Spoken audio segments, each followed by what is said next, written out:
The dog crawled up to the forest ranger, eyes pleading. When he saw what was tied to the collar, his hands began to tremble. The morning air was crisp and clean as Ranger Jack Harris stepped onto the porch of his cabin. Nestled in the heart of Whispering Pines National Forest, the small wooden structure had been his home for the past 7 years. He breathed deeply, savoring the scent of pine and dew-soaked earth, a ritual that never grew old, despite the countless mornings he'd performed it. The forest was quiet this morning, save for the distant calls of birds and the gentle rustling of leaves in the early breeze. Jack was a man shaped by the wilderness he protected. At 42, his face was weathered by years of exposure to the elements, crow's feet framing eyes that were the same deep green as the forest canopy. His brown hair was beginning to gray at the temples, a fact he acknowledged with wry amusement when he bothered to look in a mirror.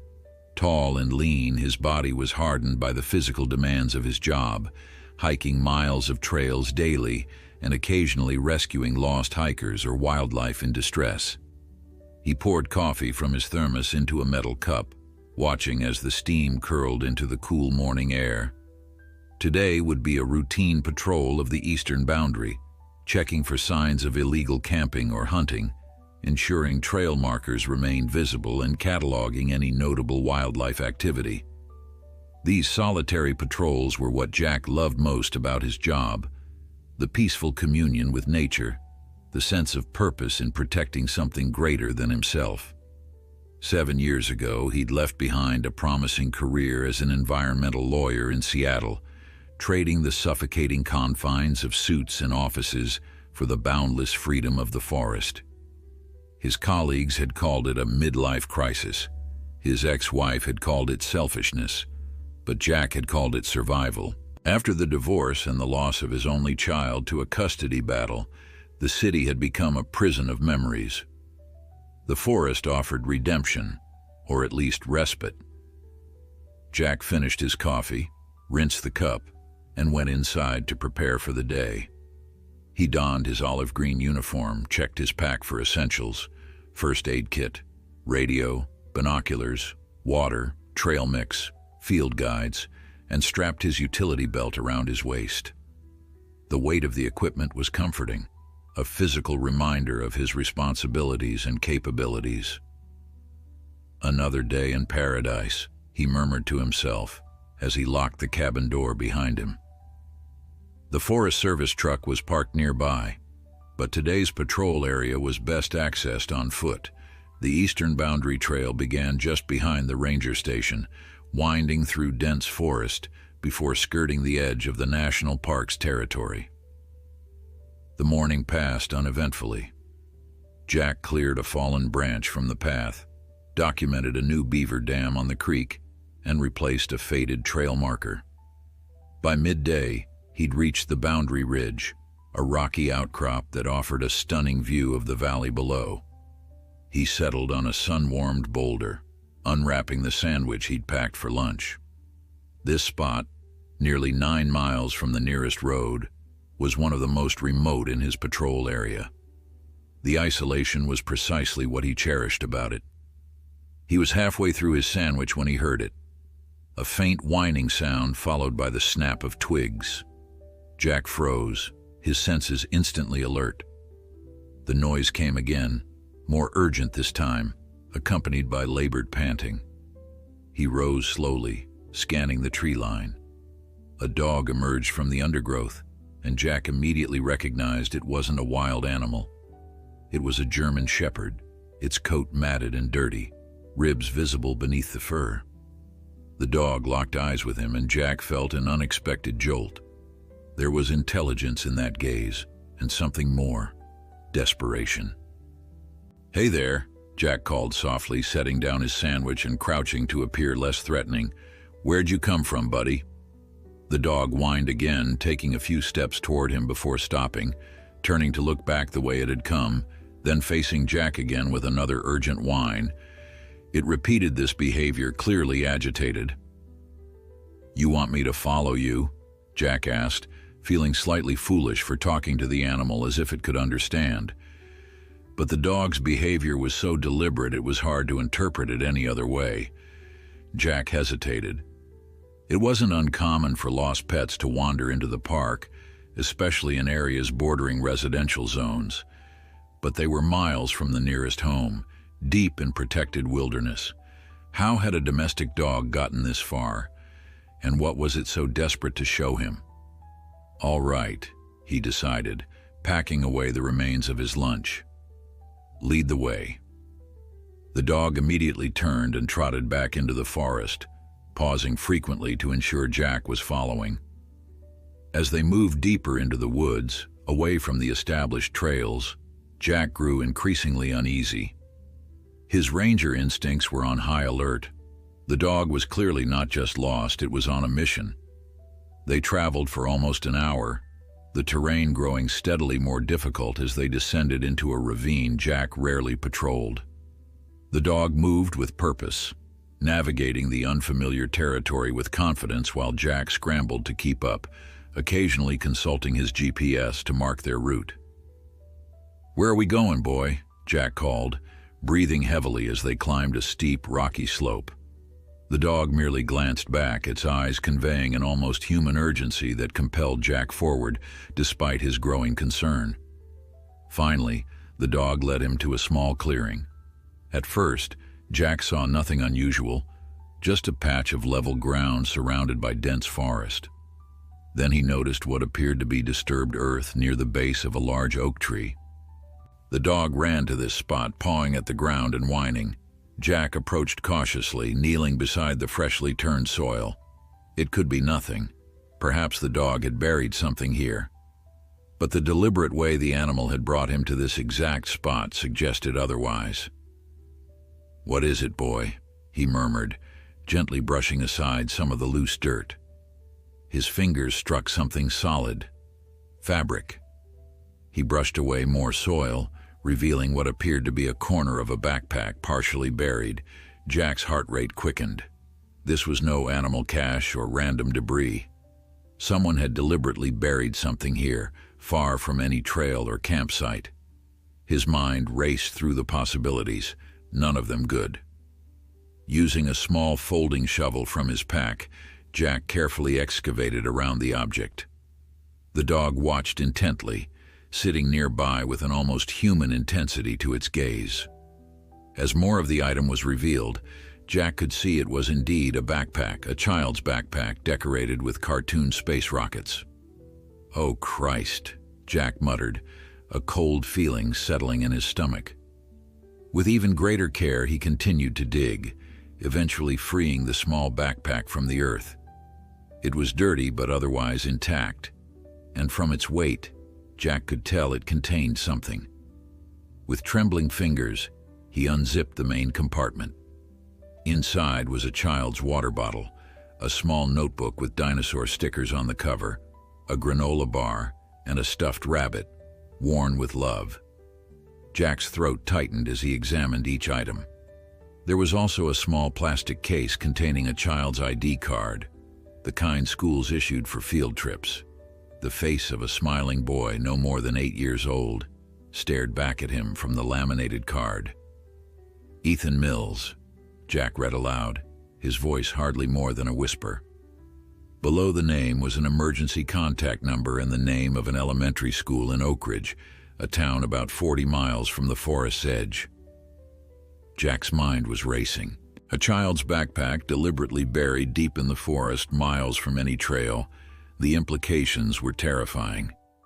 He reached for his radio, then hesitated, looking at the dog who was watching him with those knowing eyes. "Is there more?" he asked. "Is Ethan out here somewhere?" The dog whined and moved a few yards away, looking back expectantly. Jack's heart sank. He'd hoped the backpack was the extent of what the dog needed to show him. But clearly, there was more to this disturbing discovery. "Wait," Jack commanded, holding up his hand. He needed to report this immediately. He keyed his radio. "Ranger Harris to base, come in," he called, his voice professional despite the tension building in his chest. After a moment of static, a woman's voice responded. "Base here. Go ahead, Jack. I'm approximately 4 miles east-southeast of Boundary Ridge, he reported, checking his GPS for the exact coordinates, which he relayed to dispatch. I've found a child's backpack buried in a clearing. ID inside belongs to an Ethan Mills from Oak Ridge Elementary. I need you to contact local authorities immediately and check if there's a missing child report matching that description. There was a pause before the dispatcher responded, her voice now tense. Copy that, Jack. Hold your position. I'll make those calls right away. There's more, Jack added, eyeing the dog who was growing visibly more agitated. I was led here by a dog, a German Shepherd. It appears to be domestic, not wild, and it's trying to show me something else. I'm going to investigate, but I need backup out here as soon as possible. Understood. Be careful, Jack. I'll dispatch Rangers Wilson and Chen to your location immediately and contact the sheriff's department. Copy that. I'll keep this channel open and report any further findings. Jack clipped the radio back to his belt and turned to the dog. Okay, show me. The dog immediately set off deeper into the ravine, moving with renewed urgency. Jack followed, his senses heightened, every snapping twig and rustling leaf registering in his hyper-aware state. They traveled another quarter-mile, descending further into the ravine before the dog stopped abruptly, its posture rigid. They'd reached another small clearing, this one alongside a narrow, rocky stream. Jack scanned the area, at first seeing nothing unusual. Then, as the dog approached the water's edge, whining softly, Jack noticed what appeared to be a small shoe partially submerged among the rocks. His heart hammering in his chest, Jack hurried forward. It was indeed a child's hiking boot, caught between rocks in the shallow water. And just beyond it, partially hidden by a fallen log and covered with hastily scattered leaves and branches, was a shape that Jack recognized with a surge of dread as a small human form. No, he whispered, rushing forward. The dog remained at the water's edge, watching as Jack carefully cleared away the debris, revealing the body of a young boy in a red jacket. With trembling hands, Jack checked for a pulse, though he held little hope. The boy's skin was cold, his small body still. It was the child from the ID card, Ethan Mills. Jack estimated he'd been dead for at least a day, maybe 2. Fighting back a wave of nausea, Jack forced himself to examine the scene with professional detachment. There were no immediate signs of how the child had died, no visible wounds or injuries, but the attempted concealment of the body and the buried backpack indicated foul play beyond any doubt. The dog whined softly, approaching to gently nuzzle the child's hand. The gesture was so tender, so mournful, that it broke through Jack's professional facade. Tears welled in his eyes as he watched the dog's obvious grief. "Did you know him?"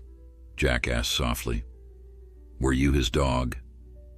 The German Shepherd looked up at him with those expressive eyes, and Jack could have sworn he saw understanding there, perhaps even a silent confirmation. A loyal pet, leading a stranger through miles of wilderness to find its young owner. The thought was both heartbreaking and awe-inspiring. Jack keyed his radio again, his voice thick as he reported his grim discovery. As he awaited the arrival of backup and law enforcement, he sat beside the small body, the loyal dog at his side. Together they kept a silent vigil for a young life cut tragically short, while the forest around them continued its timeless rhythms, indifferent to the human tragedy that had unfolded in its depths. The sun had begun its descent behind the mountains when Jack heard the distant sound of voices calling his name. The dog, who had remained a steadfast sentinel beside Ethan's body, lifted its head alertly, ears perked toward the sound. For the past hour, Jack had maintained his vigil, documenting the scene with his camera and taking detailed notes while carefully avoiding disturbing any potential evidence. The dog had barely moved, its eyes rarely leaving the boy's face. "Over here," Jack called, standing and waving his arms as 2 figures emerged from the tree line. Rangers Wilson and Chen made their way into the clearing, their expressions shifting from relief at finding their colleague to horror as they registered the small form on the ground. "Jesus," Chen whispered, removing her hat as she approached. Lisa Chen had been with the Forest Service for just over 3 years, and Jack knew she had a son about Ethan's age. Her face had drained of color. "Sheriff's Department is about 20 minutes behind us," Wilson reported, his voice gruff with emotion. "Search and rescue team too, though it's clear they're coming for recovery, not rescue." Mike Wilson was a veteran ranger, approaching retirement after 30 years of service. He'd seen his share of tragedies in the wilderness, but the death of a child was devastating regardless of experience. "This is exactly how I found him," Jack explained, gesturing to the scene. "Partially covered with brush and leaves. Deliberate concealment, not natural. The backpack was buried about a quarter-mile back." He handed the child's bag to Wilson, who examined it grimly. "And the dog led you to both locations?" Chen asked, looking at the German Shepherd with a mixture of wonder and sorrow. Jack nodded. "Came right up to me on Boundary Ridge. Must have traveled miles to find help. I think..." He hesitated, then continued. "I think it's the boy's dog. The way it's grieving."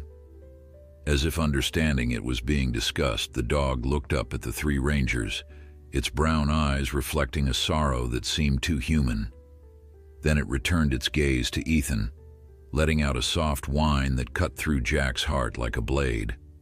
"Has anyone reported a missing child matching his description?" Jack asked. Chen nodded solemnly. "Dispatch confirmed it while we were hiking in. Ethan Mills, 8 years old, reported missing yesterday evening when he didn't return from playing in his backyard, which borders national forest land about 7 miles from here. Parents said he often played in the woods near their home, but never ventured far. They've been searching nonstop." Jack's jaw tightened. He didn't wander 7 miles into the wilderness by himself, not a kid that age, and he certainly didn't bury his own backpack before dying. "Murder?" Wilson asked quietly, though they all knew the answer. "Without a doubt," Jack confirmed grimly. "The question is who and why, and how the hell they managed to bring a child this deep into the forest without being seen." The dog suddenly stood, its posture alert but not aggressive, as new voices approached from the direction Jack and the rangers had come. Moments later, 4 sheriff's deputies entered the clearing, led by Sheriff Tom Blackwood himself. Behind them came the search and rescue team with recovery equipment. "Harris," Blackwood acknowledged with a curt nod. The sheriff was a burly man in his 50s with a perpetually stern expression that had deepened into something darker as he surveyed the scene. "You found him?" "The dog found him," Jack corrected, nodding toward the German Shepherd who was watching the newcomers warily. "Led me straight to the backpack, then to the body." Blackwood's eyebrows rose slightly. "The dog, huh?" He approached the animal cautiously, holding out his hand. The dog sniffed it but made no move to welcome the sheriff's touch, instead returning to its position beside Ethan. "Any idea who it belongs to?" "I was hoping you could tell me," Jack replied. "Is it the Mills family's dog?" One of the deputies stepped forward. "No, sir. Mills family doesn't own a dog. I took the initial report last night." Jack frowned, looking at the German Shepherd with new confusion. If not Ethan's dog, then whose? And why was it so devoted to the boy? The next hour passed in a blur of activity as the crime scene technicians arrived and began their methodical work. Jack found himself recounting his discovery multiple times, to the sheriff, to the lead detective, to the medical examiner who arrived via helicopter due to the remote location. Each time the story seemed to grow more surreal, though the tragic reality remained constant. Throughout it all, the dog refused to leave Ethan's side, only reluctantly backing away when the medical examiner needed full access to the body. Even then, it remained close, watching every movement with vigilant eyes. Time of death is preliminary, of course, the medical examiner explained after her initial examination, but based on body temperature and lividity, I'd estimate between 36 and 48 hours ago. Cause of death isn't immediately apparent, no obvious trauma, no blood loss. We'll know more after the autopsy. He was reported missing just yesterday evening, Blackwood noted, frowning. That means he was likely already dead when his parents called it in. Or died shortly thereafter, the medical examiner corrected. These are just estimates until we get him to the lab. As the recovery team prepared to transport Ethan's body, Jack felt a sudden, overwhelming wave of emotion. He stepped away from the group, needing a moment of privacy. The sun had set, and the forest was darkening quickly. The crime scene was now illuminated by powerful portable lights that cast long, eerie shadows through the trees. He heard the soft crunch of leaves and turned to find the German Shepherd had followed him. The dog stood looking up at him, and in the artificial light, Jack could see tears, actual tears, in the animal's eyes. Without thinking, he knelt and wrapped his arms around the dog's neck, burying his face in its matted fur. "I'm sorry," he whispered. "I'm so sorry we couldn't save him." The dog leaned into the embrace, a tremor running through its body that felt remarkably like a sob. For several minutes, man and dog shared their grief, connected by the tragedy they'd witnessed and the innocent life lost. When Jack finally straightened, wiping his own eyes, Sheriff Blackwood was standing a few yards away, watching them with an unreadable expression. "What happens to the dog now?" Jack asked. "Animal control will take it," Blackwood replied. "Standard procedure." "No," Jack said, surprising himself with the firmness in his voice. "I'll take responsibility for it, at least temporarily. This dog is a witness, maybe our only witness. It led me to evidence. It deserves better than a cage." Blackwood studied him for a moment, then shrugged. "Your call, Ranger, but I'll need to know where to find it if our investigation requires it." "You know where I live," Jack said simply. By the time the body had been removed and the immediate crime scene processing completed, it was well past midnight.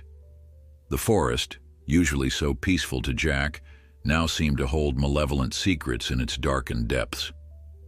The team of investigators would return at first light to search the surrounding area more thoroughly, but for now, most were heading back to town. "You coming, Harris?" Wilson asked as the Rangers prepared to depart. Jack shook his head. "I'll head back to my cabin. It's closer than town from here, and I've got the dog to consider." The German Shepherd sat at his side, seemingly having accepted Jack as its new companion, now that its vigil over Ethan had ended. "I'll need your full statement tomorrow," Blackwood said, handing Jack his card. "First thing." "I'll be there," Jack promised, "but I'll be bringing the dog." As the last of the vehicles and personnel departed, Jack found himself alone in the forest with his new companion. He knelt beside the dog, gently examining it in the beam of his flashlight. Despite its matted coat and evident exhaustion, it appeared to be in relatively good health. No collar, no tags, but well-muscled and with the kind of attentive intelligence that spoke of training. "Well, buddy," Jack said softly, "looks like it's you and me for now. Let's get home, get you fed, and tomorrow we'll figure out who you belong to and how you're connected to all this." The dog seemed to understand, rising to its feet with visible effort. The day's events had clearly taken their toll on the animal, both physically and emotionally. Jack wondered, not for the first time, about the bond between the dog and the boy. There was something almost mystical about the way the German Shepherd had sought help, had led Jack miles through difficult terrain directly to the evidence. As they began the long hike back to Jack's cabin, the dog stayed close to his side, occasionally looking up at him with those soulful eyes that seemed to hold more understanding than should be possible for an animal. Jack couldn't shake the feeling that this dog knew far more about Ethan Mills's tragic fate than anyone realized, and somehow he needed to find a way to unlock those secrets if justice was to be served. The forest was silent around them as they walked, but Jack's mind was anything but quiet. A child was dead, likely murdered. A mysterious dog had appeared from nowhere to lead him to the body. And somewhere, a killer was still out there, perhaps watching, perhaps planning their next move. The wilderness Jack had always found so comforting now felt like a vast conspiracy of shadows, hiding unspeakable truths among its ancient trees. Dawn was breaking by the time Jack and the German Shepherd reached his cabin. The hike back had been slow, the dog's exhaustion evident in its labored breathing and occasional stumbles. Twice Jack had stopped to offer water from his canteen, which the animal had lapped gratefully before pressing on with remarkable determination. "Home, sweet home," Jack murmured as the cabin came into view. It was a modest structure, built in the 1950s for Forest Service personnel and renovated periodically since. The wraparound porch offered a commanding view of the surrounding forest, while the interior was simple but comfortable: a single bedroom, bathroom, combined kitchen and living area, and a small office nook where Jack handled administrative tasks. The dog paused at the bottom of the porch steps, looking up at Jack questioningly. "Come on in," Jack encouraged, holding the door open. "Mi casa es su casa, at least for now." The German Shepherd entered cautiously, nose working overtime as it took in the new environment. It made a slow circuit of the cabin's main room, sniffing furniture and corners before finally settling on the braided rug near the wood stove with a heavy sigh. Jack filled a bowl with water and set it beside the dog, then rummaged in his refrigerator. "Let's see what we've got for you," he muttered. "Not much dog food around here, I'm afraid." He settled on some leftover grilled chicken, which he tore into small pieces and placed in a second bowl. The dog watched these preparations with alert interest but didn't move from its spot until Jack set the food down and gestured toward it. "Go ahead, buddy. You've earned it." Only then did the animal rise and approach the offering, eating with the deliberate care of the exhausted rather than the frantic pace of the starving. This confirmed Jack's initial assessment. The dog hadn't been neglected or abandoned for long, just lost or separated from its owner recently. While his new companion ate, Jack took a quick shower, washing away the grime and sweat of the long day and night. The hot water couldn't rinse away the images burned into his mind, though: the small body partially hidden by leaves, the stuffed rabbit in the buried backpack, the tears in the dog's eyes as they'd shared their grief. Clean and dressed in fresh clothes, Jack made a pot of strong coffee, then called Sheriff Blackwood to confirm their meeting at the station later that morning. Next, he phoned the ranger station to report his whereabouts and request the day off for the investigation. Finally, he contacted the local veterinarian. "Sarah, it's Jack Harris. Sorry to call so early." "Jack, no problem," came the cheerful reply. Dr. Sarah Mitchell had been the area's veterinarian for over a decade and had treated various injured wildlife Jack had brought in over the years. "What's up? Another wounded hawk?" "Actually, it's a dog this time. A German Shepherd. Found it in the forest yesterday under—" He hesitated. "Unusual circumstances. I need to check if it's microchipped, get it examined. Can you fit us in today?" "Bring it over around 9. I had a cancellation." "You're a lifesaver. See you then." Jack hung up and turned to find the dog watching him intently from its position by the now empty food bowl. "That was about you," he explained, feeling only slightly foolish for talking to an animal. "We're going to get you checked out. See if we can figure out who you belong to." The dog tilted its head, then padded over to the door, looking back at Jack expectantly. "Need to go out? Fair enough." Jack opened the door, and the German Shepherd trotted onto the porch, down the steps, and into the yard, where it took care of business with dignity before returning promptly to the cabin. No attempt to run off, no sign of wanting to return to the forest. It was as if the dog had decided its mission was complete, and now it was content to remain with Jack. "You're going to need a name until we find your owner," Jack mused as he refilled the water bowl. Can't just keep calling you dog or buddy. The German Shepherd looked up at the sound of Jack's voice, its warm brown eyes attentive. How about Scout? Seems fitting considering how you found me and led me through the forest. The dog gave no obvious reaction to the suggested name, but when Jack crouched to stroke its head and said, Scout it is then, the animal leaned into his touch in what felt like acceptance. By 8:30, Jack was ready to leave for town. It would be his first time back in Oak Ridge in nearly 3 weeks, as he typically ordered supplies online for delivery to the ranger station and only ventured into civilization when absolutely necessary. The prospect didn't thrill him, but today's errands couldn't be avoided. Come on, Scout, he called, grabbing his jacket and keys. We've got appointments to keep. The newly named Scout followed him to the Forest Service truck without hesitation, hopping into the passenger seat when Jack opened the door. The dog settled comfortably, apparently familiar with car travel, another clue to its domestic origins. The drive to Oak Ridge took nearly 45 minutes, winding down from the mountains into the small town nestled in the valley. As they approached the town limits, Jack noticed Scout becoming increasingly alert, nose pressed to the crack in the window, ears forward with intense focus. Recognize the area, boy? Jack asked. Is this home? Scout whined softly but gave no clearer indication of familiarity. Jack made a mental note to drive through some residential neighborhoods after their appointments to see if the dog showed stronger recognition of specific areas. Dr. Mitchell's veterinary clinic was a converted Victorian house on the edge of town, its white clapboard exterior and wraparound porch offset by the modern sign proclaiming Oak Ridge Veterinary Services in cheerful blue letters.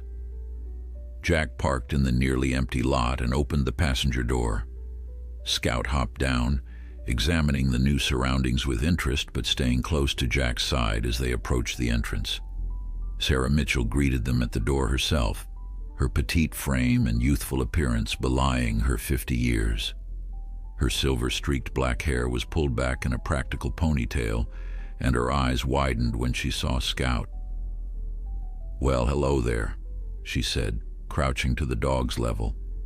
"Aren't you a handsome fellow?" Scout remained polite but reserved, allowing Sarah's examination without showing either enthusiasm or displeasure. "Not the most demonstrative patient I've had," Sarah remarked, rising to her feet. "But he seems well-mannered. Come on back to exam room 2. Once inside, Sarah conducted a thorough examination while Jack explained the circumstances of finding Scout, including the discovery of Ethan Mills's body. Sarah's expression grew somber as she listened. "Poor child," she murmured. "And you say this dog led you to him?" "Directly to him and the buried backpack," Jack confirmed. "It was uncanny, like he knew exactly what he was doing, what he needed to show me." Sarah nodded thoughtfully as she checked Scout's teeth. German Shepherds are incredibly intelligent. They've been known to seek help when their people are in trouble. But to lead you to a body and evidence, she shook her head. That's remarkable, even for the breed. "Is he microchipped?" Jack asked. Sarah ran a scanner over Scout's shoulders and neck, frowning when it emitted no beep. "No chip, I'm afraid. He's about 3 years old, I'd estimate. Male, not neutered, well-muscled and healthy, though he's clearly had a rough few days. Some minor cuts and abrasions on his paws, consistent with traveling through rough terrain. No collar marks, interestingly." "What do you mean?" "Most dogs who wear collars regularly have some compression or wear in the fur around their necks. This one doesn't, which suggests he either wasn't collared or had the collar removed recently enough that the fur hasn't fully rebounded." She continued her examination. "Well fed prior to his forest adventure. Good teeth, no signs of neglect or abuse. Someone has taken good care of this dog." "So where's his owner?" Jack wondered aloud. "And what's his connection to Ethan Mills?" Sarah had no answer, but she provided Jack with premium dog food, flea and tick prevention, and basic supplies. On the house, she insisted when he reached for his wallet. Least I can do for the hero dog of Whispering Pines, you'll let me know if you find his owner? Of course, Jack promised. Though part of me is starting to hope we don't, he admitted, surprising himself with the confession. Sarah smiled knowingly. They have a way of choosing us sometimes. Call me if you need anything else for him. Their next stop was the sheriff's department, a modern single-story building near the town center. Jack hesitated before entering, uncertain about the department's policy on animals. Stay close, he instructed Scout as they walked in, and try to look official. The German Shepherd seemed to understand, adopting a dignified posture as they approached the front desk. The deputy stationed there recognized Jack immediately. Ranger Harris, she greeted him. Sheriff Blackwood said to send you straight back when you arrived. Her eyes moved to Scout. Is this the dog from the Mills case? Yes, Jack confirmed simply, not elaborating on Scout's role or his temporary custody of the animal. Go on through. Last door on the right. Jack thanked her, and he and Scout made their way down the hallway. Through open doorways, he could see the department was bustling with activity, undoubtedly focused on Ethan's case. Small towns like Oak Ridge rarely saw homicides, let alone the murder of a child. Sheriff Blackwood was waiting in a small conference room, along with a woman Jack didn't recognize. Both looked up as he entered, Scout at his heels. Harris, Blackwood acknowledged. This is Detective Meredith Reyes from County Homicide. She's taking lead on the Mills investigation. Detective Reyes stood to shake Jack's hand. She was tall and slim, with dark hair cut in a practical bob and keen eyes that missed nothing, including Scout's alert presence. Ranger Harris, I understand we have you and your four-legged friend to thank for finding Ethan. Scout found him, Jack corrected, the name slipping out naturally. I just followed. Scout? Reyes raised an eyebrow. You've named it? Temporarily, Jack explained, until we find his owner. About that, Blackwood interjected. Take a seat, Harris. We've got some developments to discuss. Jack settled into one of the uncomfortable plastic chairs, Scout lying down obediently at his feet. The conference room was small and utilitarian, dominated by a rectangular table covered with files, photographs, and maps. A large whiteboard on one wall displayed a timeline of events, with Ethan Mills' school photo prominently displayed at the center. Seeing the boy's smiling face, alive, happy, innocent, sent a fresh wave of grief through Jack. The autopsy results came back this morning, Detective Reyes began, sliding a folder across the table. Preliminary findings show the cause of death was poisoning, specifically a compound called thallium sulfate. Rat poison? Jack asked, frowning. An old-fashioned kind, yes, Reyes confirmed. It's been largely phased out in commercial products because of its high toxicity, but it's still available through certain agricultural suppliers or online. Nearly impossible to trace the purchase. Symptoms include vomiting, diarrhea, and extreme pain, Blackwood added grimly. Kid suffered before he died. Jack winced, his hands tightening involuntarily. Scout seemed to sense his distress, pressing closer against his leg in a gesture of comfort. Time of death has been narrowed to between 40 and 44 hours before discovery, Reyes continued, which means Ethan died sometime Tuesday evening. He was reported missing Wednesday night, roughly 24 hours after he was already dead. So he was taken, poisoned, and then his body was transported deep into the forest, Jack summarized, the pieces falling into place. The killer must have known the area well. Our thoughts exactly, Blackwood agreed. But here's where it gets interesting. We showed the dog's Scout's photo around town. No one recognized him until we got to the Mills residence. Jack leaned forward. The family doesn't own a dog, though. Your deputy confirmed that yesterday. They don't, Reyes said, but Mrs. Mills had a reaction to the photo. Got very upset, actually. Eventually admitted that Ethan had been talking about a secret friend in the woods behind their house, a German shepherd that would meet him to play when he went exploring. Jack's eyes widened. So Scout knew Ethan, but didn't belong to the family? Did she know who owned the dog? No. Blackwood shook his head. Said Ethan was adamant about keeping the dog a secret. Thought his parents wouldn't let him play in the woods anymore if they knew. Mrs. Mills assumed it was just a childhood fantasy, an imaginary friend, never saw the dog herself. Until we showed her the photo, Reyes added. Then she broke down completely, said, and I quote, "That's him.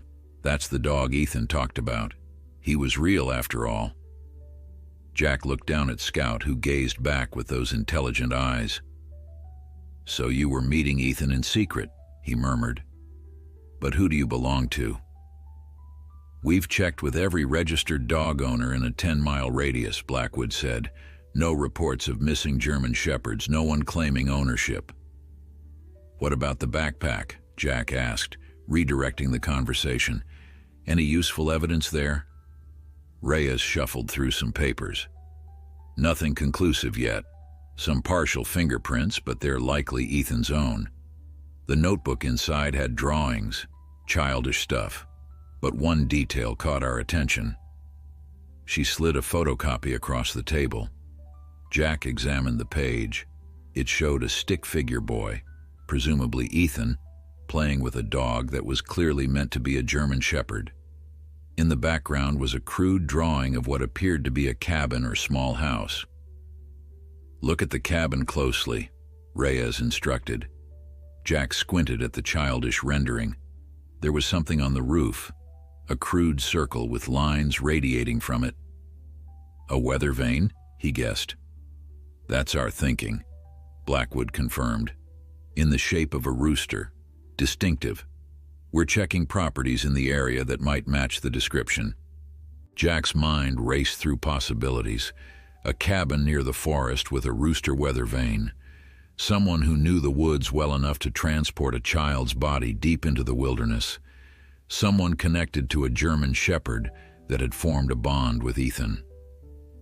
"We also found these," Reyes continued, showing Jack several more drawings. Each depicted Ethan and the dog, but in some, there was a third figure, an adult stick figure, too simplistic to determine gender or identifying features. "Did Ethan mention an adult connected to the dog?" Jack asked. "Not according to Mrs. Mills," Blackwood replied. "Just the dog." Scout had been watching the exchange intently, his ears perked forward as if following the conversation. Now he stood suddenly, moving to the photos and sniffing them with obvious interest. When he reached the drawing of the cabin, he let out a soft whine. "Well, that's interesting," Reyes remarked, watching the dog's behavior closely. "He understands what we're discussing," Jack said, no longer feeling self-conscious about attributing human-like comprehension to the animal. After everything he'd witnessed, it seemed undeniable. "Scout, do you know where this cabin is? Is that where you lived with Ethan's friend?" The German shepherd looked at Jack, then back at the drawing, letting out another whine that sounded distinctly affirmative. "I've seen trained police dogs that weren't this responsive," Reyes commented, clearly impressed. "He's not just responsive," Jack said. "He's trying to communicate. Yesterday, he deliberately led me miles through difficult terrain to find evidence in Ethan's body. That's not standard animal behavior, that's," he struggled to find the right word, "purpose." "Whatever the case," Blackwood interjected pragmatically, "if the dog recognizes the cabin in the drawing, he might be able to lead us to it, assuming it exists and isn't just a child's imagination." "Oh, it exists," Jack said with certainty. "And Scout knows where it is." "Then that's our next move," Reyes decided. "Can you take us there, Ranger Harris? Use the dog to find this cabin?" Jack nodded, feeling a sense of purpose crystallizing within him. "Yes, but I'd like to make one stop first if we have time." "Where's that?" Blackwood asked. The Mills home. I want Scout to see where Ethan lived, and I want to see exactly where the boy was playing before he disappeared. It might give us some context, maybe jog Scout's memory. Fair enough, Reyes agreed. I need to speak with Mrs. Mills again anyway. We can head there now. The Mills family lived in a modest two-story house on the outskirts of Oak Ridge, where the town gradually gave way to forest. It was the last property on a quiet street backing directly onto National Forest land. A patrol car was parked in the driveway, an officer stationed to keep media and curious onlookers away from the grieving family. As they pulled up behind Detective Reyes's unmarked car, Jack felt Scout tense beside him. The dog's attention was laser-focused on the house, his posture alert, but not aggressive. "You recognize this place, don't you?" Jack asked quietly. Scout whined softly, shifting his weight anxiously from paw to paw. "It's okay, boy. We're here to help find out what happened to Ethan." They were met at the door by Catherine Mills, Ethan's mother. She was a slight woman in her mid-30s, her face pale and drawn with grief, dark circles under red-rimmed eyes suggesting she hadn't slept since her son's disappearance. When she saw Scout, her composure crumbled completely. "That's him," she whispered, one trembling hand covering her mouth. "That's the dog Ethan talked about." Scout's reaction was equally emotional. He whined loudly, ears flattening as he approached Catherine cautiously, his entire body conveying a mixture of recognition and what Jack could only interpret as sorrow. "May we come in, Mrs. Mills?" Reyes asked gently. "We have some additional questions, and Ranger Harris would like to see where Ethan played in the forest." Catherine nodded mutely, stepping aside to let them enter. The house was unnaturally quiet, the kind of silence that follows catastrophe. Photos of Ethan adorned the walls and shelves. Ethan as a toddler, Ethan in baseball uniform, Ethan proudly holding a science fair ribbon. A life documented and now eternally frozen in photographs. "My husband's at the funeral home," Catherine explained hollowly as she led them to the kitchen, making arrangements. Scout followed close behind, his nails clicking on the hardwood floors. He seemed to know exactly where he was going, turning toward a mudroom off the kitchen without hesitation. "That's where Ethan's boots and jacket were kept," Catherine remarked, noticing the dog's behavior. "He's been here before, hasn't he? Inside our house?" "I don't know," Jack admitted, "but he certainly seems familiar with it." In the mudroom, Scout sniffed intently at a small pair of rain boots and a child-sized baseball cap hanging on a low hook. Then he turned and looked expectantly at the back door. "That leads to our yard and the forest beyond," Catherine explained, following his gaze. "Ethan played out there all the time. We thought it was safe." Jack exchanged a glance with Reyes, who nodded slightly. "Mrs. Mills, would it be all right if we take Scout into the backyard? See where he goes? He might help us understand what happened to Ethan." Catherine hesitated only briefly before nodding. "Anything that helps find who did this to my son." She opened the back door, revealing a modest yard that extended about 50 feet before transitioning into dense forest. A swing set stood to one side, a baseball tee and bat to the other. The boundary between maintained lawn and wilderness was marked by nothing more than a subtle change in vegetation. Scout bounded out immediately, making a beeline for the forest edge. There he paused, looking back at Jack with clear intent. "He wants us to follow," Jack said, already moving forward. "He's going to show us where he used to meet Ethan." Scout moved with confidence along what was clearly a well-worn path into the forest. Jack followed closely, with Detective Reyes and Sheriff Blackwood just behind. Catherine Mills had remained at the house, unable to bear visiting the place where her son had last played. A deputy stayed with her, both for support and to continue gathering information. The trail was narrow but distinct, the kind made by regular foot traffic rather than wildlife. Small enough to be a child's path, Ethan's path, Jack felt a pang in his chest, imagining the boy happily trotting along this same route, excited to meet his secret canine friend in the woods. "How far do you think this goes?" Reyes asked, ducking under a low-hanging branch. "Not far, I'd guess," Jack replied. Mrs. Mills said Ethan wasn't allowed to venture deep into the woods.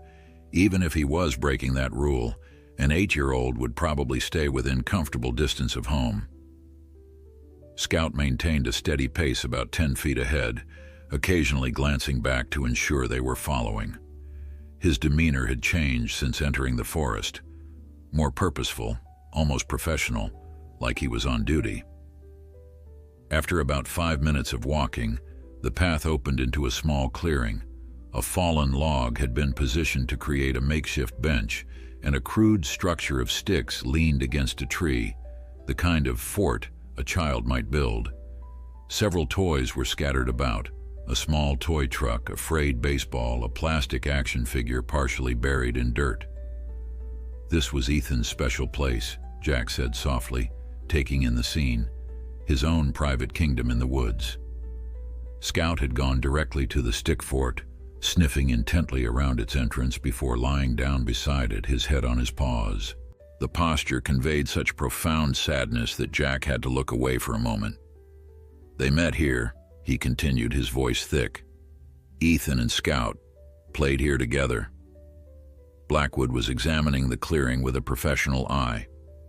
"Kid came here regularly, but how did he meet the dog in the first place? And where did the dog come from?" Scout lifted his head at the question, then rose and moved to another edge of the clearing, where a narrower, less obvious trail led deeper into the forest. "I think he's about to show us," Jack said. This second path was much fainter, likely unused by Ethan himself. It wound through denser undergrowth, gradually ascending the forested hillside above Oak Ridge. Scout navigated it easily, while the humans occasionally struggled with the steeper sections or overhanging branches. "We're heading northeast," Jack noted after consulting his compass. "Deeper into national forest land, but still in what would be considered the front country, the more accessible areas." "Any cabins in this direction that you know of?" Reyes asked. "A few hunting cabins and some private inholdings that were grandfathered in when the national forest was established," Jack replied, "but nothing within easy walking distance of town, or I would have patrolled it."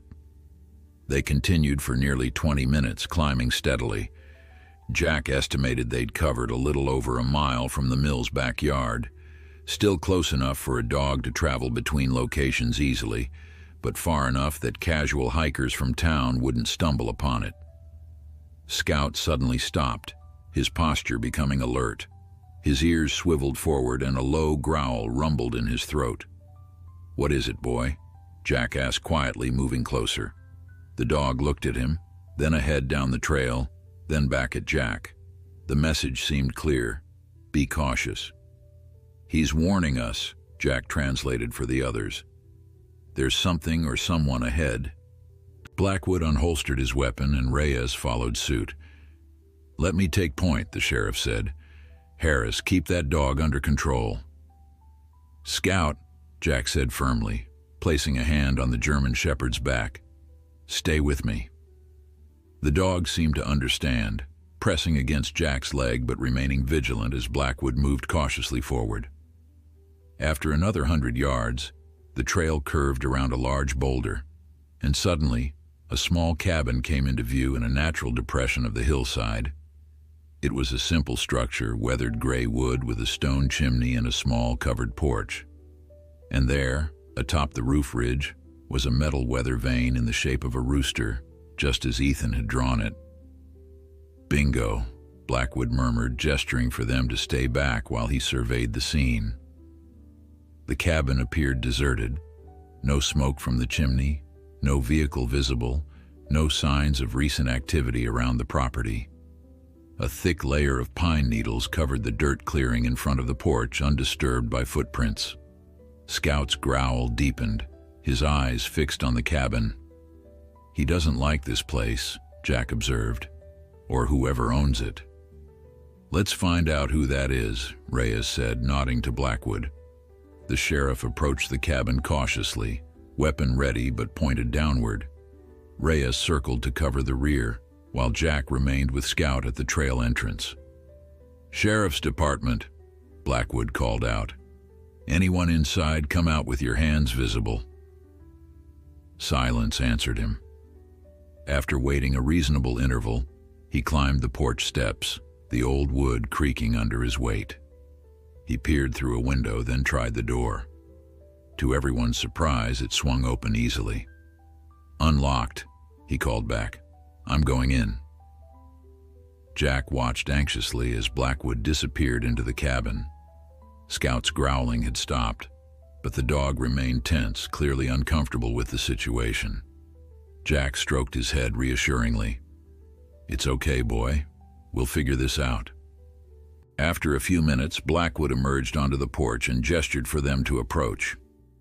"Clear, but you're going to want to see this." Jack looked down at Scout. "Come on, let's see what's inside." The German Shepherd hesitated, clearly reluctant to enter the cabin. After some gentle coaxing, he finally followed Jack up the porch steps, but his tail was tucked low and his ears flattened, signs of fear or extreme discomfort.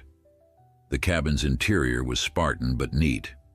A main room served as both living area and kitchen, with a wood stove for heat and cooking, a small table with 2 chairs, shelves stocked with canned goods and supplies, and a worn sofa.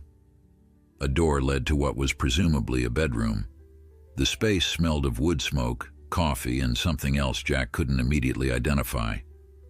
"Look at this," Blackwood said, pointing to a wall beside the wood stove. Jack's breath caught in his throat. The wall was covered with photographs, dozens of them meticulously arranged. Most featured a German Shepherd that was unmistakably Scout, in various locations around the forest. But interspersed among them were photos of Ethan Mills, Ethan playing in his backyard, Ethan walking to school, Ethan in the clearing with his stick fort. And most disturbingly, several photos showed Ethan and Scout together, playing fetch, the boy hugging the dog, the two of them sitting side by side on the fallen log in the clearing. "Someone was watching them," Jack said, his voice hollow with horror. "Stalking them." "There's more," Reyes called from the bedroom doorway. "You need to see this." The bedroom contained a single bed, neatly made, a dresser, and a desk beneath the window. On the desk was a journal, open to a page filled with cramped handwriting. Beside it lay a small glass vial, empty but labeled with a skull and crossbones, thallium sulfate. "We've got our murder weapon," Blackwood said grimly, "and maybe our motive." He pointed to the journal. Reyes had pulled on latex gloves and was carefully turning the pages. "It's all about Ethan," she said, her voice tight with controlled anger. "Dates, times, observations. This person was obsessed with him." Jack scanned some of the visible entries. "Saw E playing in woods again today. He's so full of life, so innocent. They don't deserve him." E fed Scout treats from his lunch. That special bond between boy and dog, so pure, not corrupted yet by the world. The Mills are neglectful. E roams the woods unsupervised. He could be taken so easily. Maybe he should be. Maybe he deserves better. "Sick bastard," Blackwood muttered. "Classic predator. Use the dog to lure the boy, gain his trust." Scout had remained by the cabin door, as far from the bedroom as possible while still being inside. His discomfort was palpable, and Jack was struck by the realization that the dog was a victim too, used as bait in a terrible crime against a child he had clearly loved. "Scout wasn't a willing participant," Jack said firmly. "Look how distressed he is being here. And remember, he's the one who sought help, who led me to Ethan's body. Whatever bond he had with the cabin owner, his loyalty was ultimately to Ethan." "I'm not blaming the dog," Blackwood clarified. "But we need to find who owns this place, who owns Scout. The journal doesn't give a name."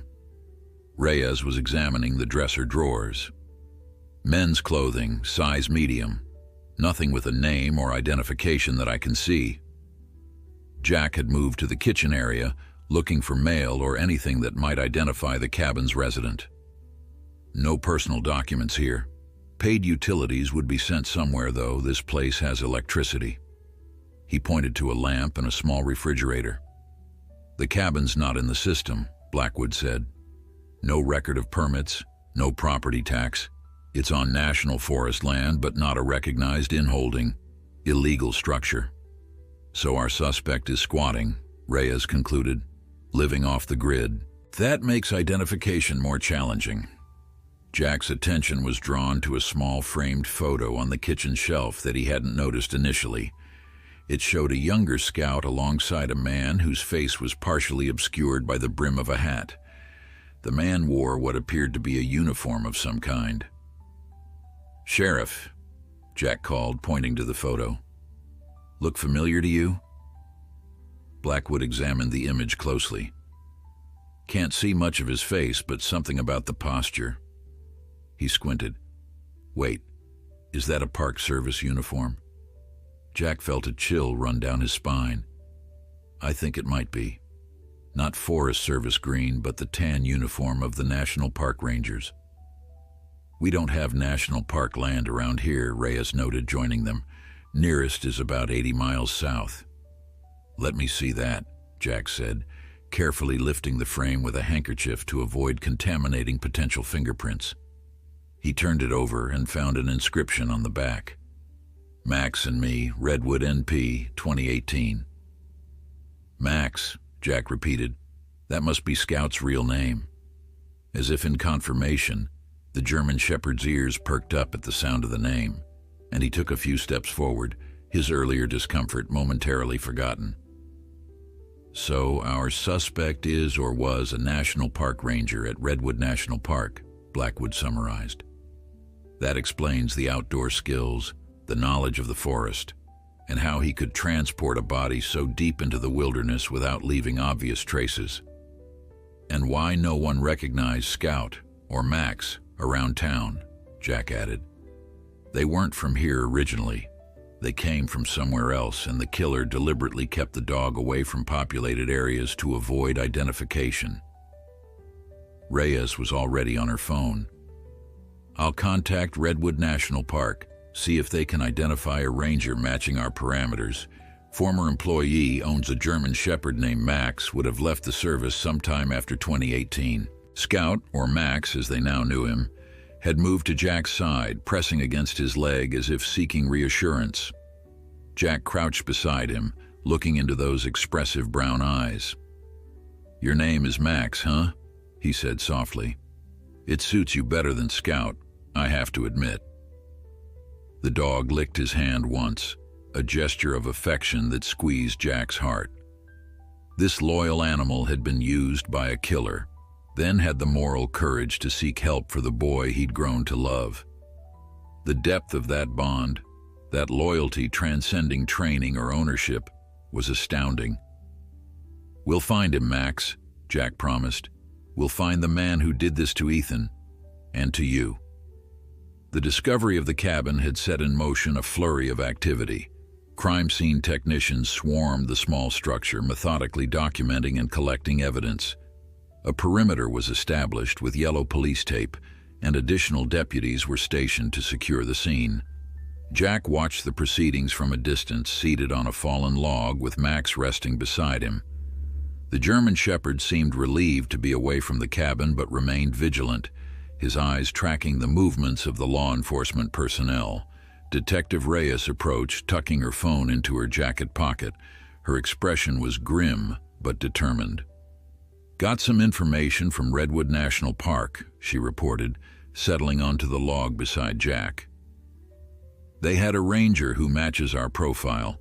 Andrew Keller, 36, worked there from 2015 to 2019, left under a cloud. They were reluctant to share details over the phone, but reading between the lines, there were concerns about his behavior, particularly his interest in children visiting the park." "Not enough to arrest him?"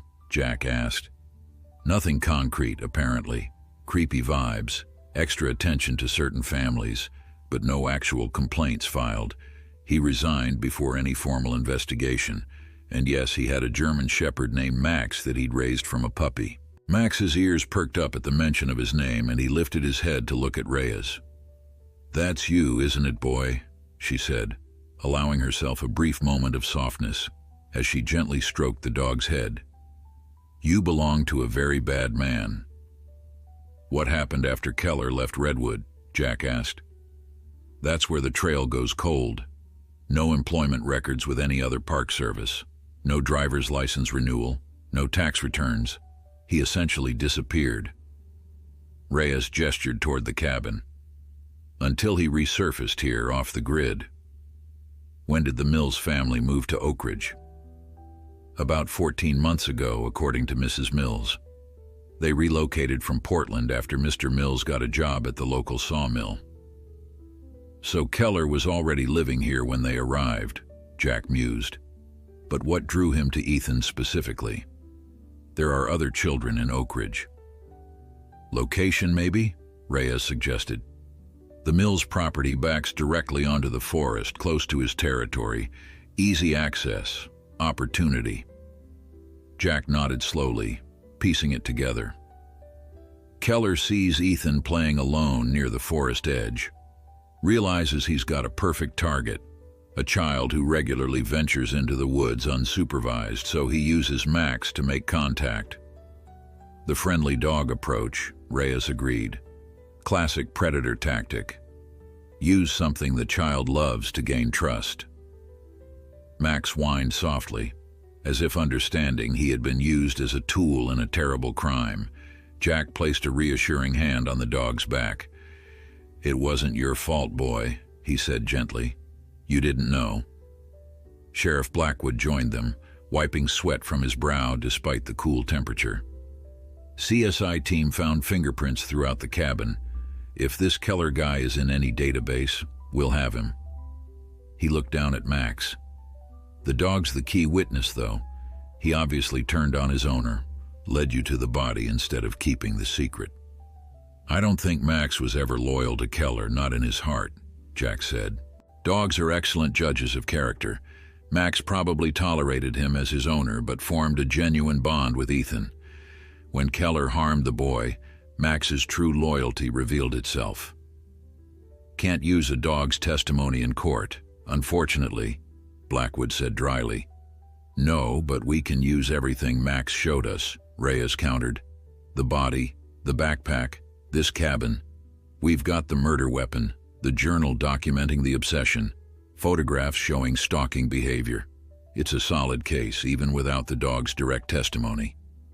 "If we can find Keller," Blackwood reminded her, "he's got at least a 2-day head start, and he knows these woods."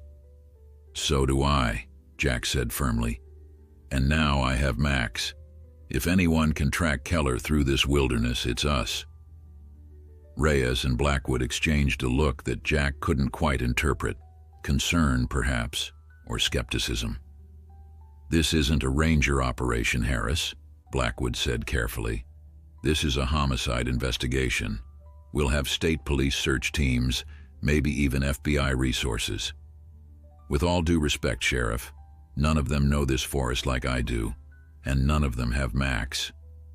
Jack stood, his decision made.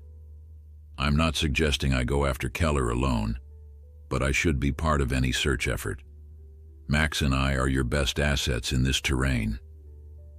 Before Blackwood could respond, one of the crime scene technicians approached, holding an evidence bag containing what appeared to be a small notebook, different from the journal they'd already discovered. "Detective Reyes, you need to see this. Found it hidden under the mattress." Reyes took the bag, examining the notebook through the plastic. Her expression darkened as she flipped through the pages. "It's a list of children," she said, her voice tight with controlled anger. "Names, ages, locations, some with check marks beside them, others crossed out." "Other victims?" Blackwood asked, his face paling. "Possibly. Ethan's name is here, crossed out." Reyes continued scanning the pages. Some of these locations are hundreds of miles apart: California, Oregon, Washington. He's been doing this across multiple states, Jack realized, horror washing over him. Moving around to avoid detection. "I'll contact the FBI immediately," Blackwood said, already reaching for his radio. This just became a multi-state manhunt. Jack's mind was racing. "We need to warn Catherine Mills. If Keller knows we found his cabin, found his records." "You think he might come after her?" Reyes asked. "Why? Revenge, maybe? Or to eliminate a witness who might recognize him if she ever saw him? We don't know if he ever revealed himself to Ethan, or if the boy only ever interacted with Max." "We've had a deputy with Mrs. Mills since yesterday," Blackwood assured him, "but I'll send additional protection, just in case." Max had risen to his feet, his posture alert, sensing the heightened tension among the humans. He looked up at Jack expectantly, as if waiting for direction. "What's the next move?" Jack asked. "We expand the search for Keller," Reyes decided, "and we dig deeper into these other names in the notebook. If there are other victims out there, their cases might give us additional information about how Keller operates." Blackwood nodded in agreement. "I'll coordinate with state police for roadblocks and wider search parameters. Keller's face will be on every patrol car computer and local news station within the hour." "Let me take Max back to the Mills house," Jack suggested. "He might be able to detect if Keller has been there recently. And Mrs. Mills mentioned Ethan kept toys for him. Those might have Keller's scent on them, which could help tracking dogs." "Good thinking," Reyes approved. "I'll come with you. There are still questions Mrs. Mills might be able to answer about Ethan's behavior in the days before he disappeared." The drive back to the Mills residence was tense, each adult lost in their own thoughts, while Max sat alertly in the back seat of Reyes's car. Jack watched the forest slip by outside the window, the familiar landscape now sinister with the knowledge that a predator moved among its shadows. He had always viewed the wilderness as his sanctuary, a place of healing and purpose after his personal losses. Now it felt tainted, its vastness no longer comforting but threatening, a place where monsters could hide in plain sight. Catherine Mills was waiting anxiously on the porch when they arrived, the deputy stationed outside standing respectfully nearby. Her eyes were red-rimmed but dry, as if she had exhausted her capacity for tears. "You found something," she said as they approached. Not a question, but a statement. "We did," Reyes confirmed gently. "May we come inside?" Once settled in the living room, Reyes explained their discoveries in careful, measured terms, sparing Catherine the most disturbing details while ensuring she understood the gravity of the situation. Jack watched the color drain from her face as the detective described Andrew Keller, his cabin, and his apparent obsession with Ethan. "So this man used his dog to get close to my son?" Catherine whispered, her voice breaking. "And Ethan never said anything about a man, only the dog." "Predators are skilled at manipulating children," Reyes explained. "He might have instructed Ethan to keep their meetings secret, or perhaps they never directly interacted at all. Keller could have observed from a distance while Ethan played with Max." Throughout the conversation, Max had remained close to Catherine, occasionally resting his head on her knee in a gesture of comfort. Despite her grief, she absently stroked his fur, seemingly drawing strength from his presence. "Mrs. Mills," Jack said gently, "did Ethan ever mention any toys or treats he kept for Max? Items that might have been given to him by someone?" Catherine frowned in concentration. "He had a special ball, said it was Max's favorite. I never thought about where he got it.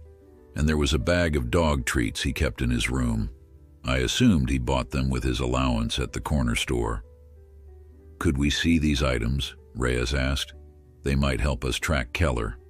"Of course." Catherine rose unsteadily. "They're in Ethan's room. I haven't moved anything." She led them upstairs to a bedroom that was quintessentially that of an 8-year-old boy. Space posters adorned the walls, model rockets dangled from the ceiling, and bookshelves overflowed with adventure stories and science books.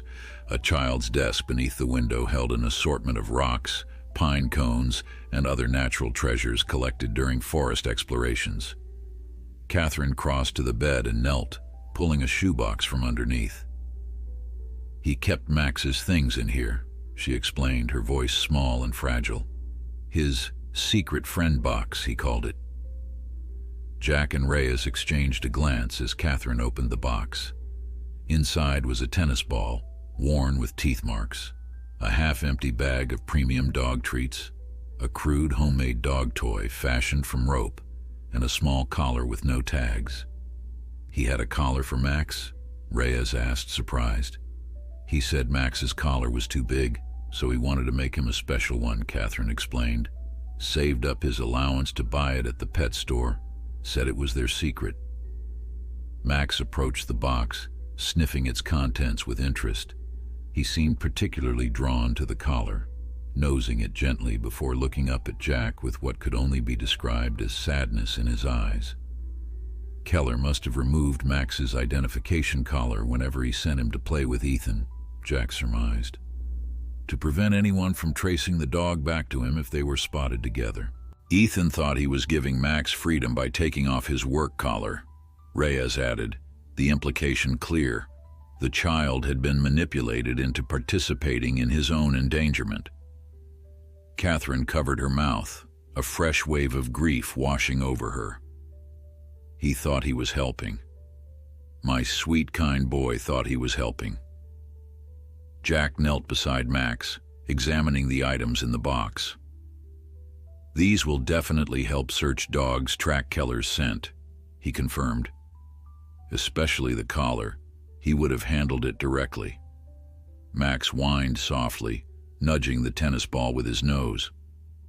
"I think he wants to take it," Catherine said, managing a sad smile. "You should let him have it. Ethan would want him to." Jack hesitated, looking to Reyes for permission. "It's evidence," the detective acknowledged, "but I think we can make an exception." She documented the ball with a quick photograph before nodding to Jack. "Go ahead." Jack picked up the well-worn tennis ball and held it out to Max. "Here you go, boy, from Ethan." Max took it gently in his mouth, his eyes never leaving Jack's face. The simple gesture carried an emotional weight that left everyone in the room momentarily speechless, a tangible connection between the murdered child and the dog who had loved him enough to seek justice. By evening, the search for Andrew Keller had expanded significantly. State police roadblocks were established on all major routes out of the county, and FBI agents had arrived to coordinate with local law enforcement. Jack had been formally deputized to assist in the search efforts, his knowledge of the forest deemed too valuable to ignore. He and Max remained at the command center, which had been set up in the Oak Ridge High School gymnasium, awaiting their assignment. "We've got teams ready to begin grid searches at first light tomorrow," Sheriff Blackwood explained, pointing to a large topographical map spread across a table. Various colored pins marked search zones and points of interest. "Harris, I want you and the dog focusing on these northeastern sectors. It's the most rugged terrain, and if Keller's hiding in the backcountry, that's where he'd go." Jack studied the map, mentally calculating distances and terrain features. "That's smart. It's an area with several old mining trails that don't appear on standard maps. Plenty of caves and natural shelters, too." FBI Special Agent Diana Foster, who had arrived from the Portland field office just hours earlier, joined them at the map. She was a compact woman with keen gray eyes and the no-nonsense demeanor of someone who had seen the worst humanity had to offer and refused to be diminished by it. "What's your assessment of Keller's wilderness skills, Ranger Harris?" she asked. "If his background as a National Park Ranger is accurate, he's highly competent," Jack replied.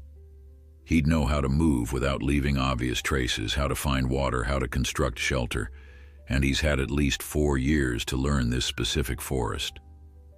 "But he's not superhuman," Blackwood added. "He needs food, water, shelter.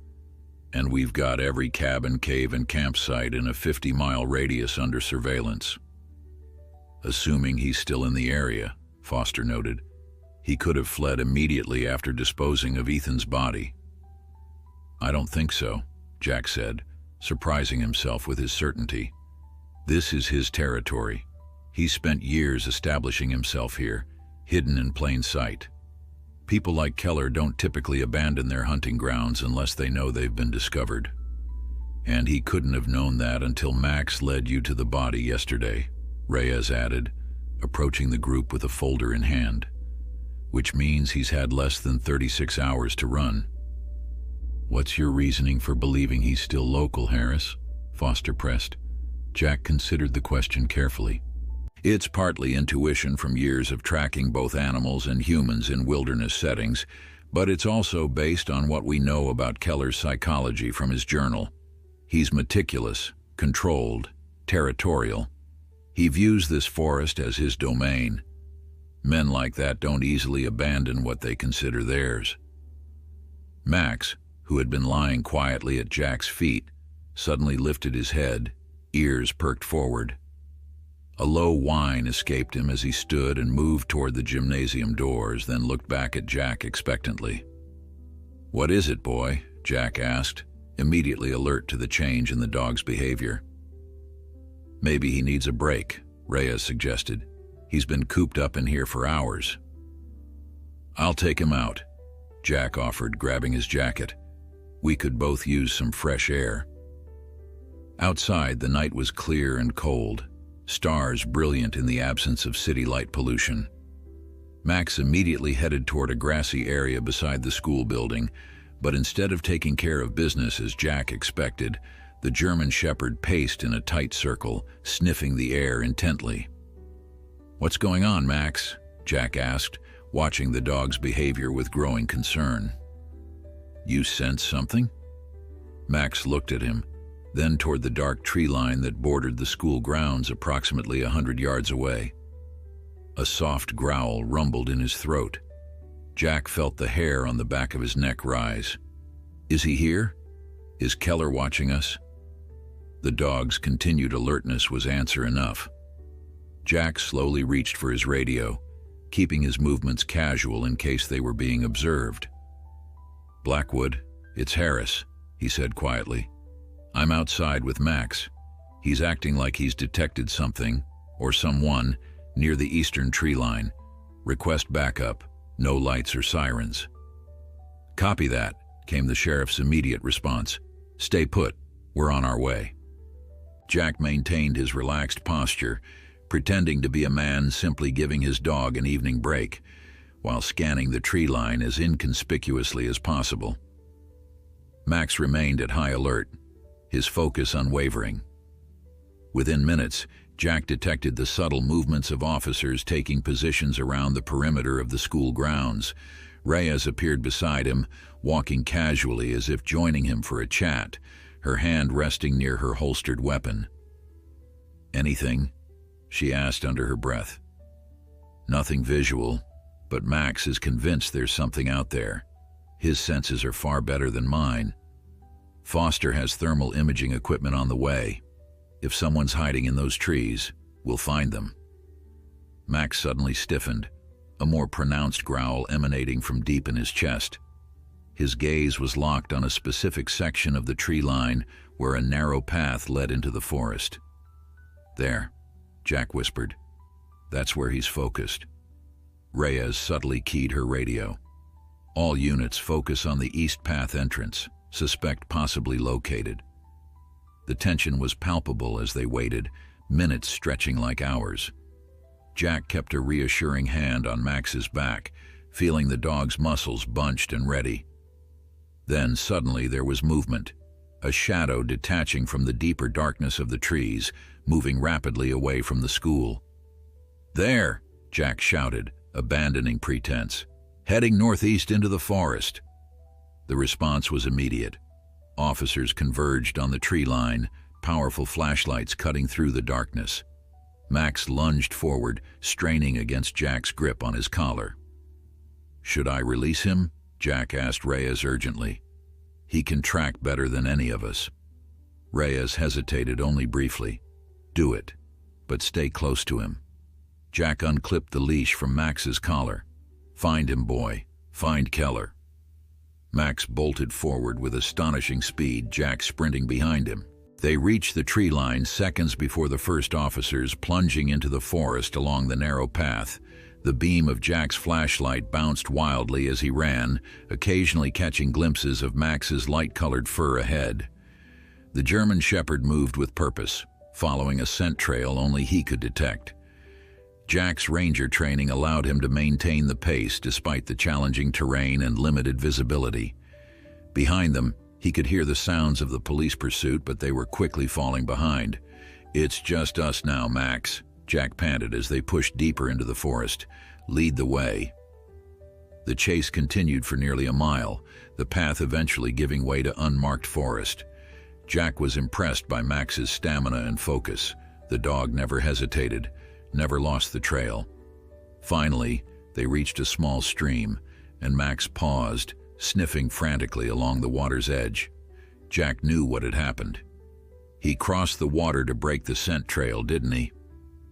Max looked up at him, then began working methodically along the stream bank, trying to pick up the trail on the other side. After several tense minutes, he froze, his attention fixed on something downstream. Jack directed his flashlight beam in that direction and caught a flash of movement approximately 50 yards away. "Good boy," he whispered. "You found him." Jack keyed his radio, keeping his voice low. "Harris to search team.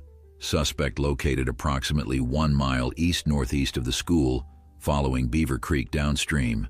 Max and I are in pursuit." The response was broken by static. "Copy. Wait for dangerous, not approach." Jack grimaced. They were too far into the forest for clear communication. By the time backup arrived, Keller could be long gone. He had to make a decision. "Max," he said quietly, crouching beside the dog. "We need to follow him, but carefully, understand? Careful." The German Shepherd seemed to comprehend, his posture changing from chase-ready to stalking mode. Together they began moving silently downstream, staying low and using the natural cover of vegetation. Jack was acutely aware that they were pursuing a potentially dangerous murderer, but he trusted Max's instincts and his own wilderness skills.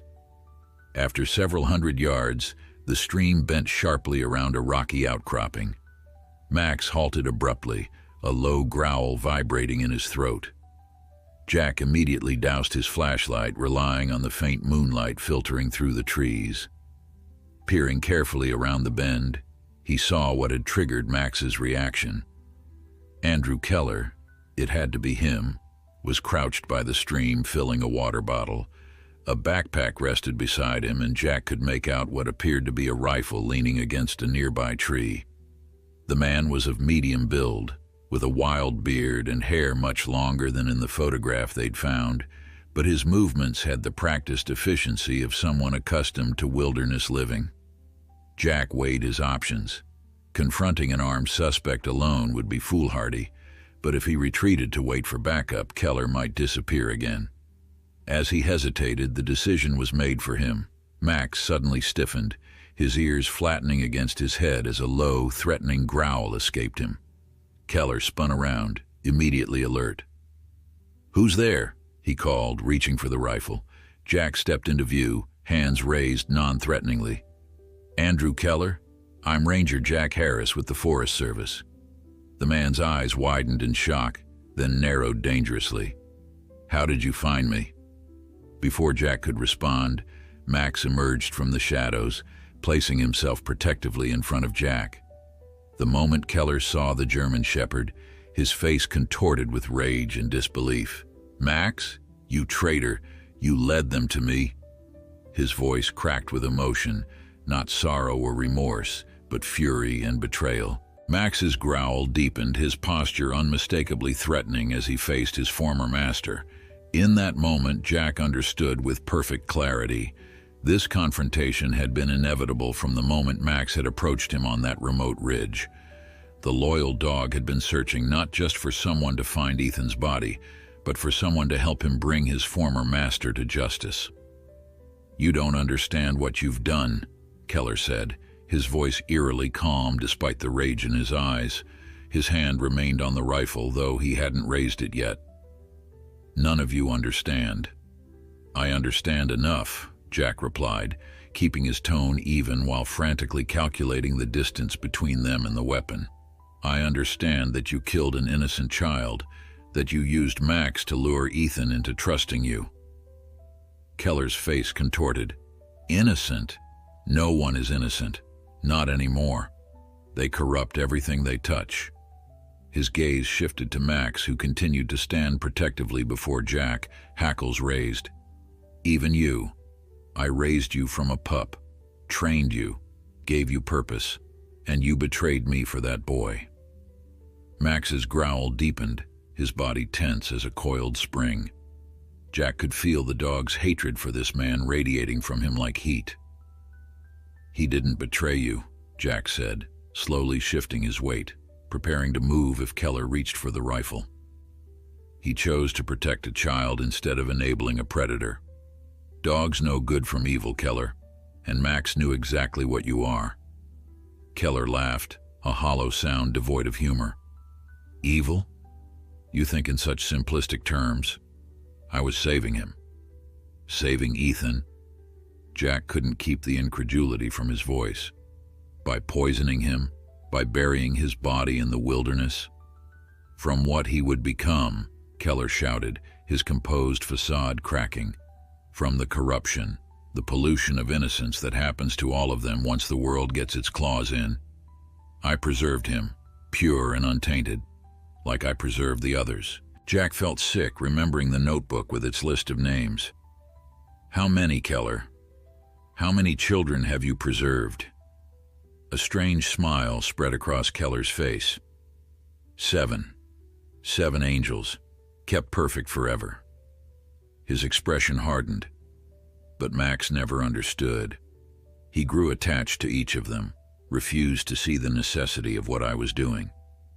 With Ethan, he actually tried to warn the boy, tried to keep him away from the treats I'd prepared. Jack glanced down at Max, a new understanding dawning. The German Shepherd hadn't just been an unwitting lure. He'd actively tried to protect Ethan when he realized what Keller intended. "That's why you're so angry at him," Jack said slowly. "Not just because he led us to Ethan's body, but because he tried to prevent the murder in the first place. He was supposed to be my companion in the sacred work," Keller spat. "Instead, he fought me at every turn, buried the poisoned treats I left, barked to warn the boy when I approached. I had to lock him in the cabin that final day to complete what needed to be done." Max whined softly, a sound of such profound sorrow that it pierced Jack's heart. The dog had tried to save Ethan, had been forcibly prevented from protecting him, and had then escaped to seek help. Too late to save the boy's life, but determined to bring his killer to justice. "So you've been tracking us since we found the body," Jack said, trying to keep Keller talking while listening for any sign of approaching backup, watching the investigation unfold. Keller nodded, his eyes never leaving Max. "I came back to the cabin to collect my journals, but you'd already found it. I've been observing since then, waiting for an opportunity to reclaim what's mine and disappear. I didn't expect Max to be with you, to see him actually helping you." His face twisted with disgust. "Domesticated, reduced to a common pet." "He was never yours," Jack said firmly. "Not in spirit. He's a protector, Keller. That's his true nature, and you forced him to participate in acts that violated everything he is." For a moment, something almost like doubt flickered across Keller's face. Then his expression hardened, and his hand tightened on the rifle. "Enough philosophy, Ranger. This is what's going to happen. Max is coming with me. He still has a purpose to serve, whether he wants to or not." Jack tensed. "And if he refuses? Then I'll put him down before I leave," Keller said coldly. I won't have him interfering with the work again. There are still children who need preservation. Max's growl became louder, more threatening. Jack could feel the dog trembling with controlled fury beside him. He's not going anywhere with you, Jack stated, and neither am I. It's over, Keller. The FBI is involved. Every law enforcement agency in 3 states is looking for you. There's nowhere left to run. There's always the deep wilderness, Keller countered, a fanatic light in his eyes. Places where men like you never go, where only those with true purpose can survive. His hand moved toward the rifle. Last chance, Ranger. Step aside and let me take what's mine. Jack braced himself, knowing what was coming. Max is not property. He's made his choice. Keller lunged for the weapon. In the same instant, Max launched himself forward with explosive power, a blur of fur and teeth moving faster than Jack had thought possible. The German Shepherd slammed into Keller's chest, sending both man and dog tumbling to the ground mere inches from the rifle. Jack sprinted forward, but Keller had already managed to get a hand on the weapon. He swung it wildly, catching Max with a glancing blow to the shoulder. The dog yelped but didn't retreat, instead clamping his powerful jaws around Keller's forearm. "Get him off me!" Keller screamed, his composure completely shattered as he thrashed beneath the dog's weight. Jack reached for the rifle, wrenching it from Keller's grasp and tossing it safely aside. "Max, hold!" The German Shepherd maintained his grip on Keller's arm, but stopped trying to tear at it, effectively pinning the man while inflicting minimal additional damage. The training response was automatic and spoke volumes about Max's intelligence and discipline. Breathing heavily, Jack retrieved his radio, relieved to find it still functional. "Harris to search team. Suspect apprehended by Beaver Creek, approximately 1 mile east-northeast of the school. Suspect is secured but injured. Request immediate backup." This time the response came through more clearly. "Copy that, Harris. Units are converging on your location. ETA 5 minutes. Keller had stopped struggling, his eyes fixed on Max with a mixture of hatred and something that might have been grudging respect. "You always were too smart for your own good," he muttered to the dog. "Too human. That was the problem." "That was his salvation," Jack corrected, keeping a safe distance while ensuring the rifle remained out of reach. "His humanity is what saved him from becoming a monster like you." "He's a dog," Keller spat. "He's more human than you'll ever be," Jack replied. "He understands love, loyalty, protection, everything you've perverted in yourself." Max maintained his hold on Keller, his eyes never leaving his former master's face. There was no forgiveness in that gaze, no sentimentality, just the righteous judgment of a creature whose moral compass had remained true despite the corruption of his handler. In the distance, Jack heard the sound of approaching voices and flashlight beams cutting through the forest darkness. Relief washed over him. It was almost over. "They'll put you down, you know," Keller said to Max, his voice low and vicious. "Once they find out what you helped me do with those other children. You think they'll let a dog who helped lead 7 children to their deaths live? You're as guilty as I am." Jack saw doubt flicker in Max's eyes, not enough to loosen his grip on Keller, but enough to reveal a deep pain. "That's not true, Max," Jack said firmly, crouching down to meet the dog's gaze. "Everyone knows you tried to protect Ethan. You tried to protect all of them. And when you couldn't save them, you risked everything to bring their killer to justice. You're a hero, not an accomplice." Max's eyes locked with Jack's, searching for truth in his words. Whatever he found there seemed to reassure him, and he settled more firmly into his hold on Keller, as if accepting both his past and his purpose. The first officers reached the scene, quickly securing Keller with handcuffs as Max finally released his grip at Jack's command. The killer was bleeding from the bite wound but not seriously injured. Max had shown remarkable restraint, holding him without causing severe damage. Sheriff Blackwood arrived moments later, surveying the scene with undisguised satisfaction. "Good work, Harris," he said, clapping Jack on the shoulder before looking down at Max. "Both of you." Detective Reyes knelt beside Max, gently examining the shoulder where Keller had struck him with the rifle. "He needs a vet to look at this," she said, her voice tight with concern. "But I don't think anything's broken." Jack nodded, relief and exhaustion washing over him in equal measure as the adrenaline began to fade. "He's tough. Tougher than any of us knew." As Keller was led away, spitting curses and struggling against his restraints, Max watched him go with an unwavering gaze. Only when the killer had disappeared from view did the German Shepherd finally relax, turning to press against Jack's leg as if seeking reassurance that this chapter of his life was truly over. "It's done, boy," Jack murmured, stroking the dog's head gently. "You did it. You brought him to justice."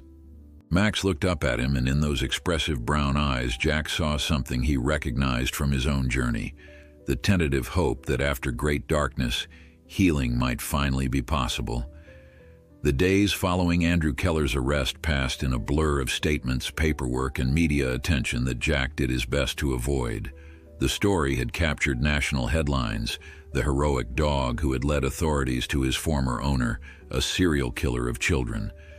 News vans had descended on Oak Ridge, transforming the quiet town into a circus of reporters and camera crews, all hoping for a glimpse of Max, the guardian shepherd, as one network had dubbed him. Jack had retreated to his cabin with Max, protecting the dog from the chaos while his shoulder healed. Dr. Mitchell had confirmed that no bones were broken, just severe bruising and muscle strain that would heal with time and rest. She'd come to the cabin personally for follow-up examinations, understanding Jack's desire to keep Max away from the commotion in town. "He's healing remarkably well," she commented during her third visit, gently probing the injured area. Max lay patiently on Jack's living room rug, tolerating the examination with stoic dignity. "Physically, at least. How's he doing otherwise?" Jack sat cross-legged on the floor beside Max, a position that had become familiar over the past week. "Better, I think. The nightmares are less frequent." It wasn't an exaggeration. During their first nights together after Keller's capture, Max had woken repeatedly, whimpering and trembling from dreams Jack could only imagine. Each time, Jack would sit with him, speaking softly and stroking his fur until the terror subsided. Gradually, the episodes had decreased, though they hadn't disappeared entirely. "That's good progress," Sarah said, packing away her equipment. "Trauma takes time to process, even for dogs. Maybe especially for dogs, since they can't talk through what happened." She gave Max a final gentle pat. "Though this one communicates better than most humans I know." Jack smiled, watching as Max rolled onto his uninjured side, exposing his belly to Sarah in a display of trust that would have been unthinkable just days earlier. "He's opening up more, starting to play occasionally. Even brought me his tennis ball this morning." "Ethan's ball?" Sarah asked softly. Jack nodded, emotion tightening his throat unexpectedly. "Yeah. First time he's wanted to play with it since everything." Sarah squeezed his shoulder sympathetically. "That's a healthy sign, Jack. He's finding joy again, integrating his past with his present. Dogs are remarkably resilient that way. They live in the moment more than we do." After Sarah left, Jack settled on the porch with a cup of coffee. Max sprawled contentedly at his feet. The afternoon sun filtered through the pine trees, dappling the forest floor with patches of golden light. For the first time since finding Ethan's body, Jack felt a measure of peace returning to his sanctuary. His radio crackled to life, breaking the tranquility. "Base to Harris, come in." Jack picked up the device. "Harris here, go ahead." "Detective Reyes is on her way up to your cabin. Says she has some information you and Max should hear in person." "Copy that. We'll be here." Max had lifted his head at the mention of Reyes, his ears perked forward with interest. The detective had visited several times during the investigation, and Max had developed a clear affinity for her, perhaps recognizing a kindred spirit in her determination to seek justice. "Looks like we've got company coming," Jack told him, receiving a soft woof in response.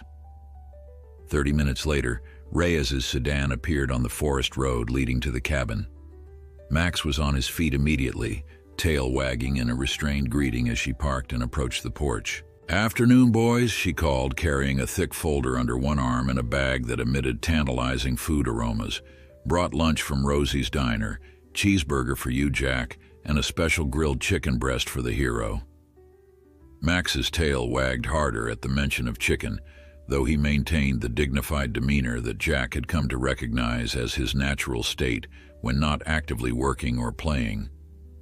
"You didn't have to do that," Jack said, holding the door open for her. "Consider it a thank you from the department, and from me personally." Her expression softened as she looked at Max. "How's the shoulder healing?" "Getting better daily. He's even putting weight on it now when he runs." They settled at Jack's small kitchen table, the food distributed and Max's chicken placed in a bowl on the floor. The German Shepherd ate with characteristic restraint, savoring each bite rather than wolfing it down. "So what brings you up the mountain?" Jack asked, taking a bite of his burger. "You mentioned information?" Reyes nodded, her expression turning more serious. "We've been piecing together Keller's history, trying to identify all his victims." She opened the folder, revealing photographs of 7 children, including Ethan Mills. "We've confirmed all 7 names from his notebook. The earliest case dates back to 2017, while he was still working at Redwood National Park." Jack studied the smiling faces, feeling a profound weight settle in his chest. "So young," he murmured. "Ages 6 to 9, Reyes confirmed grimly. "All cases initially classified as missing persons, most presumed to be abductions or runaways when no bodies were found. Because he buried them in remote wilderness locations," Jack concluded. "Places only someone with his outdoor skills would know about." "Exactly. We're using his journal entries and tracking data from his phone to try and locate the other burial sites." Reyes hesitated, glancing down at Max, who had finished his chicken and was now sitting attentively beside Jack's chair, listening as if he understood every word. "There's something else you should know. Something about Max's relationship with the victims." Jack tensed slightly. "What is it?" Reyes pulled out a series of photographs, candid shots taken by Keller, showing Max with different children. In each image, the German Shepherd appeared to be playing, fetching sticks or balls, being petted or hugged by smiling young faces. The final photo in the series showed Max with Ethan, both looking directly at the camera with identical expressions of joy. "Keller documented everything," Reyes explained. "His journal entries make it clear that Max was initially trained as a friendly ambassador, his term, to help Keller gain access to children. But something unexpected happened. Max formed genuine bonds with them," Jack said softly, studying the photographs. "Yes. According to Keller's writings, Max became increasingly protective of each child. With the first 2 victims, Keller noted it as a curious anomaly, but managed to complete his crimes without interference. By the 3rd, Max was actively trying to prevent the murders, hiding poisoned treats, attempting to lead children away from Keller, even physically placing himself between Keller and his targets." Jack felt a surge of pride and heartache simultaneously. He was trying to save them all along. Keller wrote that he had to resort to locking Max away during the actual murders, then forcing him to participate in the burial process afterward as some kind of twisted punishment or lesson. Reyes's voice had hardened with barely controlled anger. He called it corrective training. Max whined softly, pressing closer to Jack's leg. Jack automatically reached down to stroke his head, offering comfort for memories he could only imagine. With Ethan, it appears Max's resistance reached its peak, Reyes continued. Keller wrote that Max had become dangerously bonded with the boy and was actively sabotaging the preservation. He locked Max in an outdoor shed while he lured Ethan with promises of a special surprise party for Max. But Max escaped, Jack said.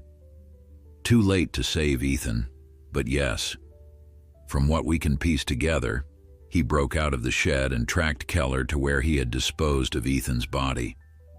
Keller noted in his final journal entry that Max had disappeared and he feared the dog might compromise everything. He was right to fear that, Jack said, his throat tight with emotion. Max spent at least a day with Ethan's body before seeking help, Reyes concluded softly. We believe he was saying goodbye. Then he somehow knew to find a ranger who could understand what he was trying to communicate. Jack looked down at Max, seeing him with new clarity. Not just a victim of circumstance or an unwitting participant in tragedy, but a true hero who had fought against evil with every means available to him, and who had ultimately succeeded in bringing a killer to justice. I wanted you to know the full story, Reyes said, gathering the photographs and returning them to the folder, because there's a decision to be made about Max's future. Jack tensed. What kind of decision? As evidence in an ongoing federal investigation, technically Max should be in official custody. However, given the exceptional circumstances and his clear attachment to you, the FBI is willing to consider a formal placement. She smiled. In other words, they're asking if you want to officially adopt him.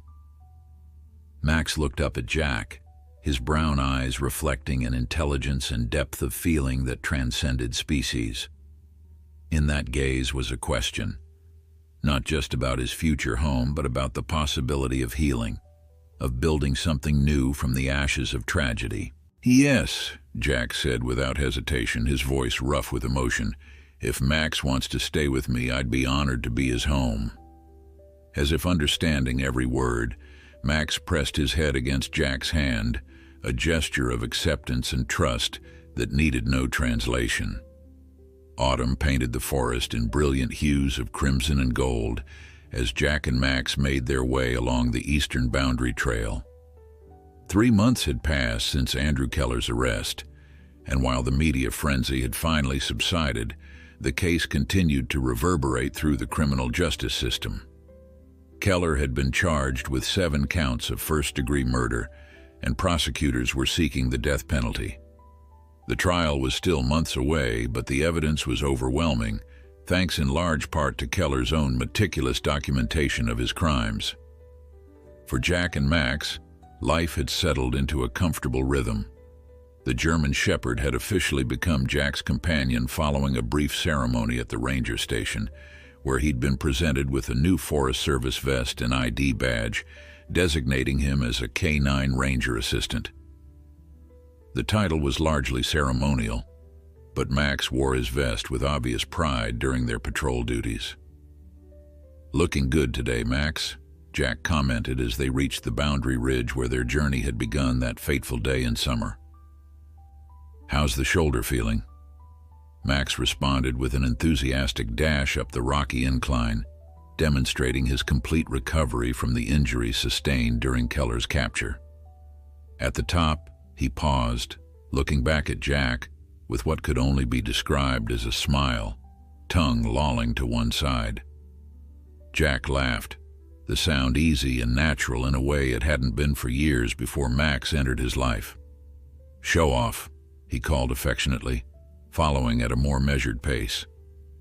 They reached the summit together, and Jack settled on the same boulder where he'd been eating lunch when Max first appeared.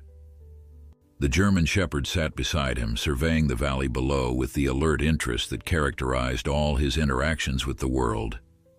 Jack unwrapped a sandwich, breaking off a portion for Max. It had become their ritual during patrol breaks, sharing food and companionable silence in the wilderness they both called home. As they ate, Jack reflected on how profoundly his life had changed in just a few months. The solitude he had once cherished now seemed hollow in retrospect. Not peace, but isolation disguised as independence. With Max, he had found true companionship, a connection that demanded nothing but offered everything. The dog's resilience in the face of trauma had inspired Jack to confront his own past wounds, leading him to reach out to his ex-wife for the first time in years, not to rekindle what was lost, but to release the bitterness that had poisoned his heart for so long. He had even spoken with his son, now 15 and living in Seattle. The conversation had been awkward, stilted by years of absence, but it was a beginning. They had arranged for the boy to visit during Christmas break, a prospect that filled Jack with equal parts anticipation and terror. Max nudged his hand, drawing him back to the present moment. The German Shepherd's eyes were fixed on the trail below, where a small group of hikers was approaching. Jack recognized Catherine Mills leading her husband and a young couple he didn't know. "They're right on time," he told Max, who was already making his way down to meet them, tail wagging in a gentle greeting. Catherine had contacted Jack the previous week asking permission to visit the ridge where Max had first sought help. For closure, she had explained, to see where the journey to justice for Ethan began. Jack had readily agreed, offering to guide them personally. He knew from his own experience that healing often required revisiting the landmarks of loss, not to dwell in grief, but to honor the path that led through it. "Ranger Harris," Catherine called as they approached, "and Max." Her smile, though tinged with sadness, was genuine as she knelt to greet the dog who had become inextricably linked to her son's legacy. Max approached her with gentle deference, allowing Catherine to embrace him while maintaining the dignified bearing that was so much a part of his character. There was recognition in the exchange, both of them forever connected by their love for Ethan. "Thank you for meeting us," Catherine said, rising to introduce the others. "You know my husband, Robert, and these are my brother and sister-in-law, David and Claire." They were especially close to Ethan. Jack shook hands with each of them, noting the family resemblance between Catherine and her brother. The same solemn eyes that spoke of grief tempered by resilience. "I thought we could take a break here before continuing," Jack suggested, gesturing to the rocky outcrop.